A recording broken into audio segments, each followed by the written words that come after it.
Guys, তো আজকে চলে এসেছে একটা নিউ গেট রেডি নিয়ে। আর আমি যাবো আমার বন্ধুদের সাথে ঘুরতে। এন্ড বিশ্বাস করো গাইস, বাইরে ভীষণ গরম, তাই আমি ভেবেছি যতটা পারি ততটা কমফোর্টেবল ড্রেস পরে যাওয়ার জন্য। তাই আমি আমার এই হোয়াইট কালারের ফ্রকটা চুজ করেছি। আর এটা ভীষণ কমফোর্টেবল এন্ড ভীষণ লাইট। তোমরা জানো আমি মেকআপ থেকে বেশি স্কিন কেয়ারকে ইম্পর্টেন্স দিই।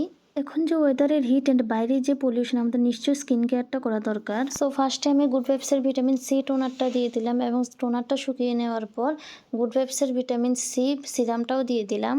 কিছুক্ষণ পরে আমি গুড ভাইবসের পাপায়া ব্রাইটনিং ফেস ক্রিমটা দিয়ে দিলাম এন্ড তার উপর আমি অ্যাকোলজিকা সানস্ক্রিনটা দিয়ে দিলাম। আর তার উপর আমি হালকা একটু মেকআপ করে নিলাম।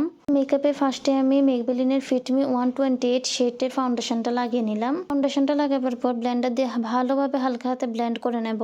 লাগানোর পর আমার যে জায়গাতে ডার্ক সার্কেল আছে সেই জায়গাতে আমি একটু লুজ পাউডার লাগিয়ে দিলাম। তারপর আমি স্পটলাইটের কম্প্যাক্ট পাউডারটা দিয়ে ভালোভাবে মুখে অ্যাপ্লাই করে নিলাম। আমি এখন আর ফেসে কিছু একটা করবো না, কারণ আমি বেশি হেভি মেকআপ করতে পছন্দ করি না, তাই আমি একদম লাইট মেকআপ করেছি। আমি ল্যাকমে অ্যাবসলিউটের একটা আইলাইনার আমি চোখে অ্যাপ্লাই করে নিলাম। আইলাইনার অ্যাপ্লাই করার পর আমি চোখে সুগারের কাজলটা অ্যাপ্লাই করে নিলাম। তারপর আমি ল্যাকমের আইকনিক মাস্কারাটা অ্যাপ্লাই করে নিলাম। আর এখানে আমার আইস কমপ্লিট হয়ে গেল।